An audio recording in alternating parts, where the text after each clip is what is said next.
Good evening, peace and blessings to you all. After posting my last video, God brought to me a very important scripture that a lot of you may know, but maybe you've never heard it before, and I want to introduce it to you all.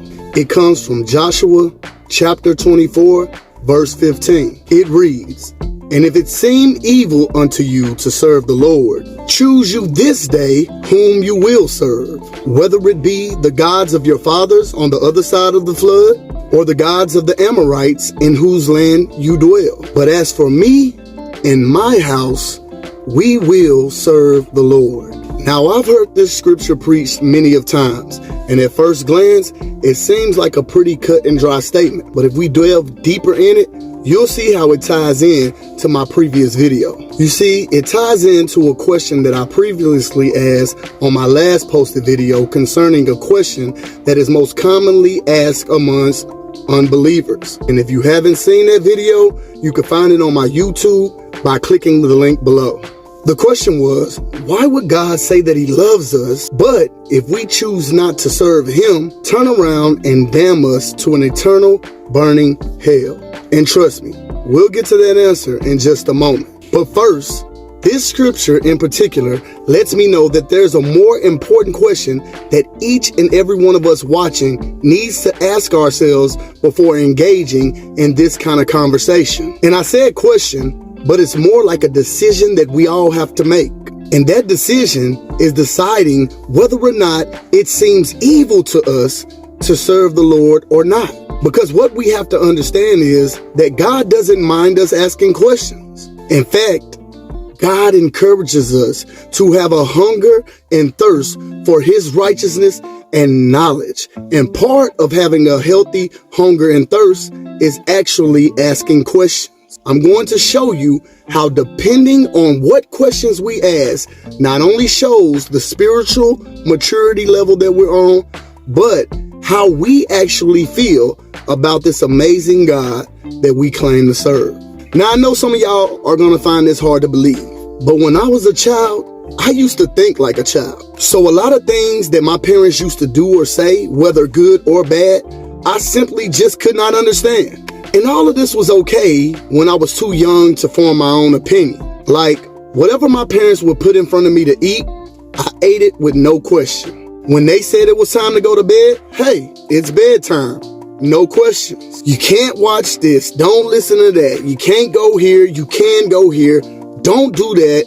You can do this, etc., etc. But then something happened one day, and I don't quite know when. A light came on in my head, and I began to ask questions, some good and some bad. And I know you've all heard the statement that no question is a bad question. And I would argue that it's not the questions that we ask, but the intent behind the questions. For instance, I could ask you, why were you out so late? Because I'm genuinely interested and concerned in your night, and I just want to know how your night went. And I could ask that same question, why were you out so late? Just because I want to get all up in your business, possibly use it against you later, or just spread your business out amongst everybody. The same question with two different motives behind it. So as I stated, when I was a child, I thought like a child. So I began to question my parents like, why do I have to go to bed, but you get to stay up as long as you want? Or why do I gotta eat vegetables?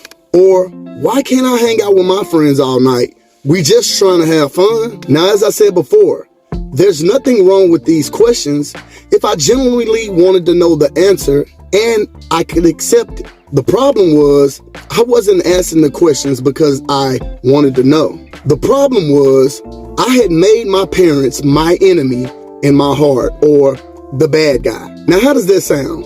The same people that brought me into this world covered and protected me before I even knew I needed covering and protecting, and provided food, clothing, and shelter for me before I even knew I needed these things. All of a sudden, in my mind, I had made them evil or the evil ones. Isn't it funny how the enemy uses our own minds and hearts to turn us against people that actually had a love for us?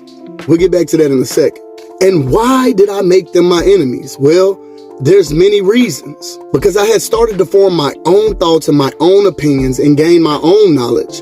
And I wanted to do the things that I wanted to do. Because I thought that I wanted to live my life and they were holding me back from living my life and having fun. And sometimes it just felt like they enjoyed keeping me down. I had made them evil or my enemy. This is the point in life where we usually start to separate from our parents and rebel against them. We begin to disagree with the way that they want us to live, and then we begin by saying in our hearts and our minds, I'm gonna show them. Just wait till I get grown. I can't wait to get out of their house. Now, it wasn't until years later when I got grown and had kids of my own that it dawned on me that my parents weren't evil or my enemy, and that everything they were doing, they did it from a place of love.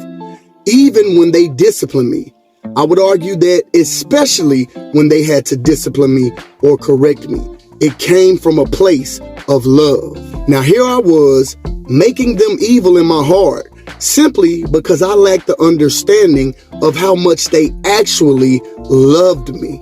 So you remember when I said, when I was a child, I thought like a child, but that also meant I asked questions like a child. And now that I'm a man, I still ask questions, but not out of anger and not because I'm making them my enemies. I ask questions out of appreciation, honor, and respect to actually form a bond and a relationship with my parents and to love them like they already loved me before I even knew it. So as we come full circle back to the scripture in the beginning of this video that came from the book of Joshua, chapter 24, verse 15, we have to first make a decision in our hearts if it's even right to serve the Lord.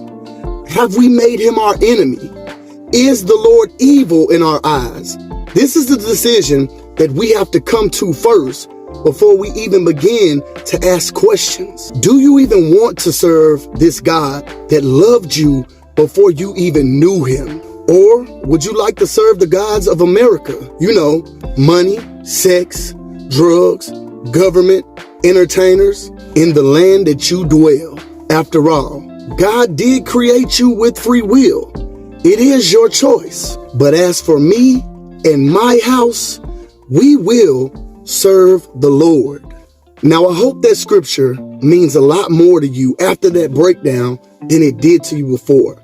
And as always, if you got something from this, don't be selfish. Share it. Comment. Leave a like. Let me know in the comments, did you get something from this?